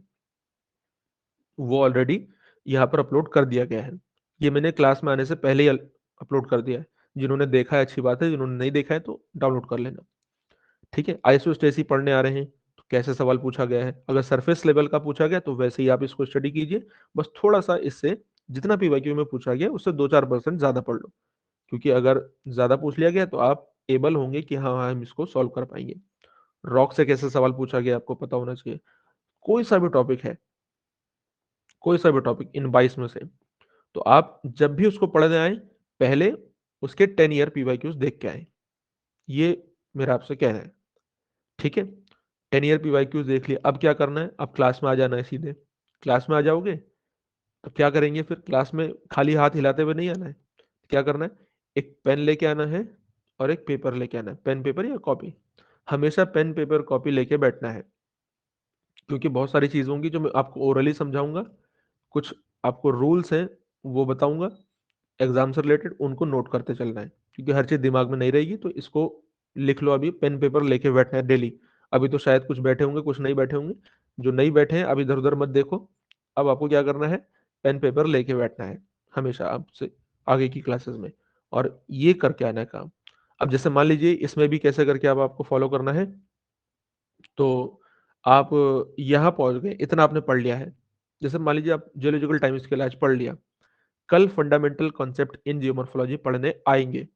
पहले जियोमॉर्फोलॉजी ये जीटीएस, जियोलॉजिकल टाइम स्केल को रिवीजन करके आएंगे, तब इसको पढ़ने आएंगे। आज 9 बजे से क्लास होती है, 8:30 बजे 8 बजे उठ जाओ, इसको रिवीजन करके आओ। ये दो टॉपिक आज पढ़ लिए, थर्ड टॉपिक आज पढ़ना है फिर, तो पहले इनको रिवीजन करके आओ फिर इसे पढ़ना। फिर फोर्थ टॉपिक पढ़ रहे हैं, लेकिन पहले इन तीन को रिवीजन करके आओ क्लास में, तब इसको पढ़ने आओ। क्योंकि आगे पढ़ते जाओगे पीछे भूलते जाओगे, अभी बता रहा हूँ। इसलिए जरूरी है कि पहले जब आप कोई सा भी टॉपिक पढ़ने आ रहे हैं, उससे पहले आधे घंटे में सारा रिवाइज करके आए। ठीक है, इससे स्किप नहीं होगा दिमाग से। और जब आप मेन रिवीजन मोड में आओगे तो भारी नहीं लगेगा दिमाग में कि मुझे तो कुछ याद ही नहीं, क्योंकि इतनी बार रिवीजन हो चुका होगा तब तक कि आपका रिवीजन मोड में बहुत आसानी रहेगी। ठीक है, और इसका दूसरा भी फायदा है डेली रिवीजन करने का, क्योंकि हम हर संडे को, मैंने आपको बताया है, संडे को पीवाईक्यूज का भी एनालिसिस करेंगे कि हाँ हमने जो 6 दिन में पढ़ा है 6 डेज में, तो क्या वो पीवाईक्यूज के यूजीसी नेट के हिसाब का उस लेवल का है भी या नहीं है, या फिर हम खाली पढ़े जा रहे हैं ऐसे ही, तो ये भी पता लगेगा। ठीक है, तो यहाँ तक आपको ये बात समझ में आ गई कि यूनिट वाइज पीवाईक्यूज का क्या खास बात है। ये मोस्ट इंपॉर्टेंट चीज है, तो आपको कोई बताएगा नहीं, का कहीं मिलेगा भी नहीं, यहाँ पर आपको मिल रहा है, ये फायदा है इसका। ठीक है, ये बात क्लियर है। उम्मीद करते हैं कि यहाँ तक समझ में आ गया होगा। फटाफट बताइए, आ गया यहाँ तक समझ में। I am with pen paper very good very good. Ritu आप तो पुराने हो ना, इसलिए आपको पता है, और जो नए हैं ना, हम्म, ओके, ट्रैवलिंग में थी अब कॉलेज पहुंचे हैं। कोई बात नहीं शीतल, रिकॉर्डिंग तो मिल ही जाएगी, देख लेना चलो आगे बढ़ा जाए, आगे बढ़ा जाए, फटाफट बताइए।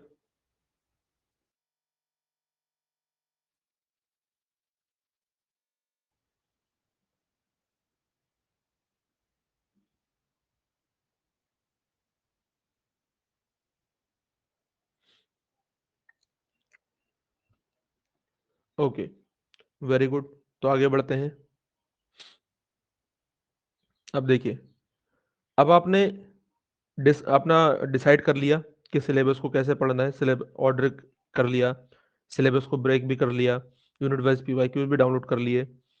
अब आपको अपना टारगेट सेट करना है, ठीक है। स्टूडेंट यही कमी करते हैं, अपना टारगेट सेट नहीं करते हैं। पहले दिन से आपको पता होना चाहिए कि मुझे पेपर 2 में कितने क्वेश्चन सॉल्व करने हैं, मुझे पेपर 1 में कितने क्वेश्चन सॉल्व करने हैं, मुझे कितने क्वेश्चन चाहिए अपनी कैटेगरी में जेआरएफ लेने के लिए, ये आपको पता होना चाहिए। तो आपका set target number of questions and cut off analysis आपको करना चाहिए। कट ऑफ क्या होती है कि मिनिमम इतना क्वेश्चन अगर आपके परसेंटेज है तो आप क्वालिफाइड है, उससे नीचे है तो फिर नहीं है। तो ये आपको पहले दिन ही कर लेना है, ठीक है। आज से अगर टारगेटेड स्टडी करना बहुत जरूरी होता है, क्योंकि आप हवा में नहीं करोगे, जेआरएफ नहीं मिलेगा हवा में। उसके लिए अगर पॉइंट में भी एक क्वेश्चन भी कम रह गया तो फिर बाहर है। इसलिए पहले दिन से टारगेटेड स्टडी करो, और टारगेटेड स्टडी करोगे तो उससे फायदा ये होगा कि इधर उधर भटकनों में नहीं जाओगे, कि कोई कह रहा है कि ये पढ़ लो, तो कोई कह रहा है वो पढ़ लो। टारगेट अपना बना के चलोगे कि अगर मैं थोड़ा सा भी इधर उधर भटकूंगा तो टारगेट फिर मेरा वो होने लगेगा। इसलिए ये नेचर ऑफ क्वेश्चन तो मैंने आपको बताया कि अलग अलग तरीके की नेचर के क्वेश्चन होते हैं। ये जब आप जैसे जैसे चलेंगे मेरे साथ तो वैसे वैसे आपको समझ में आने लगेगा, ठीक है। अब देखिए कट ऑफ का एनालिसिस अगर हम करें तो ये अनरिजर्व कैटेगरी की कट ऑफ है, सबसे ऊपर देखिए आप, दिख रही है अनरिजर्व। तो यहाँ पर ये जेआरएफ की कट ऑफ है, सॉरी ये नेट की कट ऑफ है इधर, ठीक है। और ये आपका जेआरएफ की कट ऑफ कितना परसेंट दिख रहा है, 68% दिख रहा है ना, दिख रहा है 68%, मैक्सिमम 68% है। हमें सिर्फ इसको देखना है 68% जेआरएफ की। चाहे आप ईडब्ल्यूएस में है 65%, ओबीएस में है तो 64%, एससी के अपना कैटेगरी देख लो, एससी एसटी किसी भी कैटेगरी में आप, तो 62%, 58%, ये एक साल की कट ऑफ है। चलो अगले साल की देखते हैं। नेक्स्ट देखिए, अनरिजर्व की ज्योग्राफी की कट 69% गई है मैक्सिमम, ये जेआरएफ की है, इधर नेट की है, नेट की तो कमी होगी, 60% के आसपास है। लेकिन हमें नेट की नहीं देखनी है, हमें जेआरएफ की देखनी। क्यों? क्योंकि टारगेट हमेशा जेआरएफ रखना, नेट मत रखना। ईडब्ल्यूएस की कैटेगरी की देखिए 67, 55, ओबीएस की अपनी अपनी कैटेगरी में देखो। अभी मैं जल्दी जल्दी आगे इसलिए बढ़ रहा हूँ क्योंकि अभी मेरे पास आपके लिए एक सरप्राइज है। अब इधर देखो, अनरिजर्व की 68% ही है, ऐसा कोई बड़ा भारी चेंज नहीं हुआ है। ओबीएस की कोई चेंज नहीं हुआ ज्यादा। एस सी एस टी, नीचे जनरल की, ये काफी पहले की कट ऑफ है, 69, अभी तक 70 नहीं दिख रही है मुझे। और बाकी में भी बहुत ज्यादा कोई चेंज नहीं दिख रहा है। तो अब चाहे आप बहुत पीछे भी चले जाओ, देखो और पीछे भी चले जाओगे, 2013 की कट ऑफ है, तो फिर तो और कम हुआ करती थी, लेकिन इतना पीछे जाके फायदा नहीं है, क्योंकि यहाँ का जो बहुत पीछे जाएंगे तो फिर वो ट्रेंड थोड़ा पुराना हो जाएगा। लेकिन पास में रहोगे तो 69% के आसपास रहती है। अब एनालिसिस पर अगर हम आए और अपना टारगेट नंबर ऑफ क्वेश्चन को सेट करें जेआरएफ के लिए, सिर्फ जेआरएफ के लिए, ये जो यहाँ पर आपका लिखा हुआ है ना, ये सिर्फ जेआरएफ के लिए है। नेट तो इससे कम में हो जाएगा, लेकिन हमारा टारगेट सिर्फ नेट नहीं है, हमारा टारगेट है जेआरएफ। ओके। तो जनरल कैटेगरी में अगर आप हैं, अभी तक आपने मैक्सिमम 69% देखी है, मैं आपको कह रहा हूं कि 70% मान लेते हैं राउंड फिगर में। जनरल कैटेगरी में है, 70% अपने राउंड फिगर में मान लिया। 70% का मतलब होता है कि आपको 105 क्वेश्चन ठीक करने हैं। दिमाग में ये बात गई, 105 क्वेश्चन ठीक करना है, 70% का मतलब है कितने में से, 150 क्वेश्चन में से, जो अभी थोड़ी देर पहले बताया था, 105 क्वेश्चन ठीक करने हैं। अब 105 क्वेश्चन में देखिए, ये आपके ऊपर डिपेंड करता है कि आप पेपर 1 में कितने क्वेश्चन ठीक करेंगे और पेपर 2 में। क्योंकि कुछ स्टूडेंट ऐसे होते हैं ना जिनका पेपर 1 बहुत स्ट्रांग होता है, 35 से वो 35 क्वेश्चन, 40 क्वेश्चन कर लेते हैं। तो अगर आपका पेपर 2 थोड़ा वीक रह जा रहा है तो कोई दिक्कत नहीं है, उससे कोई घबराने वाली बात नहीं, क्योंकि आप उसको यहाँ मैनेज कर लेंगे। लेकिन चाहे पेपर 1 में 70 हो, यहाँ 35 हो, यहाँ 40 हो, यहाँ 65 हो, इस बात से फर्क नहीं पड़ेगा। फर्क इस बात से पड़ेगा कि आपको ओवरऑल 105 105 क्वेश्चन ठीक करने हैं। हाँ, लेकिन क्वालिफाई भी है यहाँ पर। तो यहाँ पर आपको कम से कम 20 क्वेश्चन तो करना ही है मिनिमम, और यहाँ आपको मिनिमम 40 क्वेश्चन करने ही करने हैं, ठीक, वो मिनिमम है। ये क्वालिफाई है, इतने पे क्वालिफाई करेंगे। अगर यहाँ 75 की जगह 80 भी है और यहाँ पर सिर्फ 19 क्वेश्चन है पेपर 1 में, तो फिर नहीं होगा। तो क्योंकि ये क्वालिफाइंग लेवल है, ये तो करना ही पड़ेगा। 40% क्वालिफाइंग लेवल होता है, ठीक है। ये चीज ध्यान रखना है। इसीलिए यहाँ पर 20 क्वेश्चन है, यहाँ पर 40 क्वेश्चन है, क्योंकि यहाँ 100 होते हैं, यहाँ 50 होते हैं। तो ये जनरल का अपना दिमाग में आइडिया बना लीजिए कि अगर यहाँ पर आप 70 ही कर पा रहे हैं तो यहाँ 35 बढ़ा दीजिए। अगर आप यहाँ 75 की जगह 80 कर पा रहे हैं, और मेरा तो 80 क्वेश्चन का टारगेट है, 80 प्लस का टारगेट है, आपको पता ही है। तो अगर आप यहाँ पर ज़्यादा कर पा रहे हैं, पेपर 2 में 80 कर पा रहे हैं, तो यहाँ अगर आपका 25 भी रह जाए तो कोई दिक्कत नहीं। क्यों? क्योंकि आपने उसको यहाँ मैनेज कर लिया। यहाँ मैनेज कर पा रहे हैं तो यहाँ कोई बात नहीं, अगर थोड़ा कम रह गया तो। अगर यहाँ पर मैनेज नहीं कर पा रहे हैं तो यहाँ कीजिए, कैसे भी करके 105 क्वेश्चन करने हैं। ठीक है? अगर ओबीएस कैटेगरी में है तो 66% आपका मैक्सिमम है, ये आपको अचीव करना है किसी भी हाल में। इसका मतलब है JRF OBS category, OBC category में 99 क्वेश्चन करने हैं। इसका मतलब हो गया कि पेपर 1 में 29 क्वेश्चन और पेपर 2 में 70 क्वेश्चन, ये करना है। अब उसी तरीके से जैसा अभी मैंने जनरल कैटेगरी में बताया था कि अगर पेपर 2 स्ट्रांग है तो इसमें 70 से 75 में जा सकते हैं। साथ तो अब हम सभी साथ में तो पढ़ रहे हैं, अगर ये 70 कर सकते हैं तो आप क्यों नहीं कर सकते हो? सबको स्टडी मटेरियल सेम मिल रहा है, सबको गाइडेंस सेम मिल रही है, मेहनत करके कर सकते हैं। इसका मतलब पेपर 1 वीक रह गया तो यहाँ मैनेज हो जाएगा, तो यहाँ थोड़ा-सा वीक रह गया तो यहाँ मैनेज हो जाएगा। लेकिन हमारा ये टारगेट नहीं हिलेगा। 99 है तो 100 हो जाएगा, लेकिन 98 नहीं होगा। ये चीज़ ध्यान रखना। 99 से ये 100 हो सकता है, लेकिन लेकिन ये आपका 98 नहीं हो सकता। अगर एसटी कैटेगरी में है, अब देखो ओबीएस का जो है ना, ओबीएस का, तो ये इसके जैसे रहती है। ओबीसी कैटेगरी और ईडब्ल्यूएस कैटेगरी लगभग सेम रहती है, तो इसलिए मैंने यहाँ पर ऐसे लिखा हुआ है, एससी नहीं है, ओबीसी होगा। ठीक है? तो ईडब्ल्यूएस की कैटेगरी ओबीसी के जैसे ही रहती है, तो यहाँ पर भी आप अपना यही टारगेट बना के चलें, ईडब्ल्यूएस वाले ओबीसी के जैसे। तो 99 की जगह 100 कर लीजिए। एससी कैटेगरी में है तो 63% आपको चाहिए ही चाहिए जेआरएफ के लिए। तो 94 क्वेश्चन आपको करने पड़ेंगे। पेपर 1 में आपका ये टारगेट है, पेपर 2 में ये टारगेट है। इसको थोड़ा अपना हिसाब से मॉडिफाई कर सकते हैं। अगर आपका यहाँ पर थोड़ा सा वीक है, 25 क्वेश्चन ही कर पा रहे हैं, तो आप यहाँ पर इसको बढ़ा दीजिए, 70 क्वेश्चन कर दीजिए। यहाँ कर पा रहे हैं अच्छा, तो यहाँ थोड़ा कम रह जाए तो कोई दिक्कत नहीं, लेकिन ओवरऑल 95 हो सकता है, 93 नहीं हो सकता। ये बात दिमाग में बिठा लीजिए। एसटी कैटेगरी में है, 60% आपको लाना ही लाना पड़ेगा जेआरएफ के लिए। 90 क्वेश्चन है, सेम उसी प्रकार से 28 62 का टारगेट अपना रखिए। ठीक है? और उस हिसाब से अपना तैयारी कीजिए। अब ये टारगेट कैसे करके अचीव होगा, ये आप जब जैसे जैसे मेरे साथ चलते रहेंगे आगे, तो हर एक यूनिट को अच्छे तरीके से प्रिपेयर करना, सारे टॉपिक उसके ठीक से पढ़ना, सिलेबस के हिसाब से, पीवाईक्यूज के हिसाब से पढ़ना। जब ये काम होगा तो आपका जो टारगेट है 80 प्लस क्वेश्चन का, वो अचीव होगा। अगर हमने 80 प्लस क्वेश्चन का टारगेट अचीव किया है, तो जाहिर सी बात है 80 75 क्वेश्चन लाना बड़ी बात नहीं है, वो हम कर सकते हैं, मैनेजेबल है। ठीक है? तो आपको अपना ये जो कट ऑफ का एनालिसिस है, मैं उम्मीद करता हूँ कि वो समझ में आया होगा। किसको कितना टारगेट रखना है, ये आपको समझ में आ गया होगा। क्या यहाँ तक बात क्लियर है? क्या यहाँ तक बात क्लियर है? जल्दी बताइए।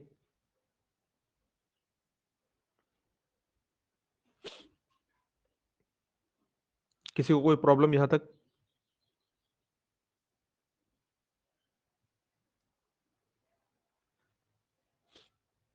Very good, very good. ठीक है, तो आगे बढ़ते हैं। अब आगे बढ़ते हैं। कट ऑफ आपको समझ में आ गई कि कहाँ से कितने क्वेश्चन आपको लाने हैं, कितने नंबर का अपना टारगेट बनाना है। ठीक है? अब इसके बाद आपने अपना क्वेश्चन का टारगेट कट ऑफ एनालिसिस कर लिया। इसके बाद आती है बुक लिस्ट। बुक लिस्ट उन स्टूडेंट्स के लिए है जो पेड ग्रुप में नहीं है। जो पेड ग्रुप में है, उनको कोई भी बुक परचेस करने की आवश्यकता नहीं पड़ेगी, ना ही कोई मटेरियल परचेस करने की आवश्यकता पड़ेगी, किसी दूसरे सोर्स का मटेरियल। लेकिन फिर भी मैं आपसे कहूंगा, मटेरियल को तो छोड़ दीजिए, कोई दूसरे नोट्स, अगर आप चाहें तो बुक्स परचेस कर सकते हैं, उसमें कोई नुकसान नहीं है। क्योंकि बुक्स अगर पास में होंगी तो एग्जाम की एक फील आएगी। जरूरत, आप मुझसे पूछेंगे क्या जरूरत है, तो मैं आपसे कहूंगा जरूरत तो नहीं है। लेकिन क्या नहीं करनी है, बिल्कुल नहीं करनी है, तो ऐसा भी नहीं है। चाहे तो कर सकते हैं, लेकिन जरूरत नहीं पड़ेगी आपको, क्योंकि सभी बुक्स में, और इतनी बुक आप खरीद भी नहीं पाएंगे जितनी मेरे पास है, और जितने में से मैं आपके उन सारी चीजों में से जो इंपॉर्टेंट चीजें निकाल के आपको दूंगा, उतनी आप खरीद नहीं पाएंगे। क्योंकि एक बुक में हर एक चीज़ नहीं मिलती है। तो इसलिए कुछ एक एक यूनिट की एक एक मानक पुस्तक ले सकते हैं, उससे एग्जाम की फील आएगी। लेकिन ज़रूरी नहीं है ये, मैं पहले ही बोल रहा हूँ ज़रूरी नहीं है। और चाहे तो ले सकते हैं पेड ग्रुप वाले। और जो बाकी स्टूडेंट हैं जिनको लिए बुक चाहिए जिनको, तो मैं उनके लिए एक अलग से वीडियो यूट्यूब पर अपलोड करूंगा कि कौन से यूनिट के लिए कौन सी बुक्स इंपॉर्टेंट है, और आप भी उसमें से ही देख लीजिएगा। स्टडी विद गोला टेक्निक क्या है ये मैंने आपको बता दिया। यूनिट वाइज पीवाईक्यू जो है ना, ये इसको मैं पहले गोला टेक्निक के माध्यम से बताया करता था कि अगर आपके पास बुक है इसकी पीवाईक्यूज की, तो उसमें गोला लगा दीजिए। जैसे पूरा पेपर है, ये जियोमॉर्फोलॉजी का क्वेश्चन है, सेम पेन से ये जियोमॉर्फोलॉजी ये जियोमॉर्फोलॉजी, उसको गोला टेक्निक बोलता था। अब तो उसकी जरूरत नहीं, खैर, क्योंकि मैंने यूनिट वाइज पीवाईक्यूज बना दिए हैं, वो आपको मिल गए हैं। ठीक है, यहाँ तक कोई समस्या नहीं होनी चाहिए। थोड़ा पानी पी लेते हैं। ऐसे सिस्टमेटिक तरीके से हम चलने वाले हैं। ठीक है।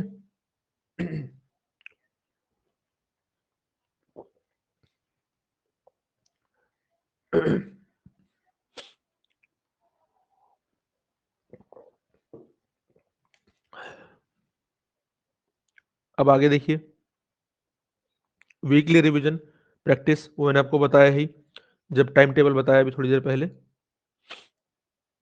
कहाँ गया टाइम टेबल, ये है। तो ये टाइम टेबल के समय पे आपको मैंने बताया है कि यहाँ पर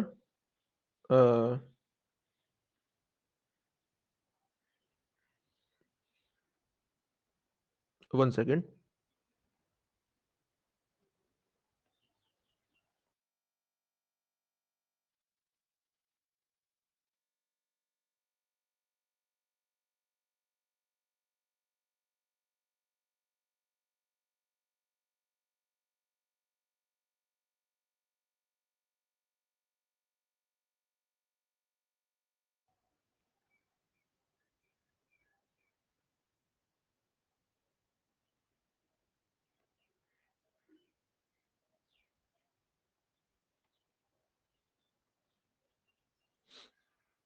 ठीक है। चलिए आगे बढ़ते हैं। तो टाइम टेबल में मैंने आपको बता दिया प्रैक्टिस और रिवीजन के लिए। संडे का आपको टाइम मिलेगा, इसमें हम पीवाईक्यूज भी देखेंगे, आपके डाउट्स जो होंगे उन डाउट्स को भी लेंगे, और जो भी पढ़ा है उसको रिवाइज भी आप करेंगे। यहाँ पर एक ही क्लास होगी संडे के दिन, जिसमें डाउट क्लियरिंग सेशन और पीवाईक्यू डिस्कशन होगा। उसमें आप पूरे सप्ताह का डिटेल रिवीजन भी कर पाएंगे। ठीक है। डिटेल रिवीजन के साथ साथ जो भी सप्ताह में पढ़ा है उसके आपको नोट्स बनाने हैं, वो नोट्स भी बना पाएंगे। नोट्स कैसे करके बनाने हैं, तो शॉर्ट नोट्स बनाने हैं। ठीक है, अपने ये है ना कि पूरा जो मैंने पूरा लिखा हुआ है स्लाइड में उसको टोटल उतार देंगे तो उससे फायदा नहीं होगा। नोट्स ऐसे होने चाहिए, जो काम की इंफॉर्मेशन है उसको लिखो। नोट्स का क्या मतलब होता है, जो चीज याद नहीं होती उसको नोट कर लो। इस पर मैं अलग से आपको क्लास में समझाऊंगा कि नोट्स कैसे करके बनाने हैं। तो उस पे जब हम, क्योंकि अभी तो कंटेंट पढ़ा ही नहीं है, जब कंटेंट पढ़ा ही नहीं है तो फिर कैसे करके मैं बताऊं। तो अभी जब धीरे धीरे करके आगे बढ़ेंगे तो नोट्स उस समय पे आपको समझ में आ जाएगा। ठीक है। नेचर ऑफ क्वेश्चन, क्वेश्चन के हिसाब से हर एक टॉपिक को पढ़ना है। जैसे क्वेश्चन का नेचर कैसे कैसे होते हैं, तो क्वेश्चन डायरेक्ट स्टेटमेंट वाले होते हैं, मैच द फॉलोइंग के होते हैं, असर्शन रीजन के होते हैं, अरेंजमेंट या सीक्वेंस वाले सवाल होते हैं, मैच द फॉलोइंग के होते हैं, 4-5 स्टेटमेंट के सवाल होते हैं। तो टॉपिक के हिसाब से ऐसे पढ़ाई की जाती है। जिस टॉपिक से डायरेक्ट स्टेटमेंट वाले आ रहे हैं तो उसको वैसे ही पढ़ो, यहाँ इतनी डेप्थ में जाने की जरूरत नहीं। लेकिन जिस टॉपिक से असर्शन रीजन के सवाल आते हैं, 4-5 स्टेटमेंट वाले सवाल आते हैं, उसको डिटेल में पढ़ना पड़ता है। ठीक है, तो टॉपिक के हिसाब से पढ़ा जाएगा, तब जाके आराम से जेआरएफ क्लियर होता है, आराम से। ठीक है, कोई उसमें घबराने वाली बात नहीं है। फिर पीवाई, जब आप लास्ट टाइम पे पहुंचेंगे तो पीवाई क्यूज या प्रैक्टिस सेट क्या लगाना चाहिए। तो शुरुआत में तो आपको जो मैं क्वेश्चन प्रैक्टिस के लिए दूंगा वो भी लगाने हैं, पीवाई क्यूज भी सॉल्व करना है। ठीक है। लेकिन जैसे लास्ट टाइम पे आएगा, जो अब स्टूडेंट एग्जाम देने वाले हैं तो वो सिर्फ पीवाई क्यूज करेंगे। लास्ट टाइम में पीवाई क्यूज करने होते हैं क्योंकि ये मानक है। अब पेपर 1 को कभी भी अवॉइड नहीं करना है। जो स्ट्रेटेजी मैंने पेपर 2 के लिए बताई है उसको पेपर 1 में भी अप्लाई।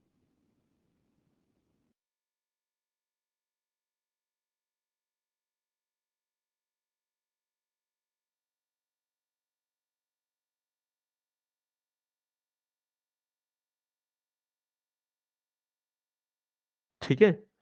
आपको यहाँ तक ये बात क्लियर है?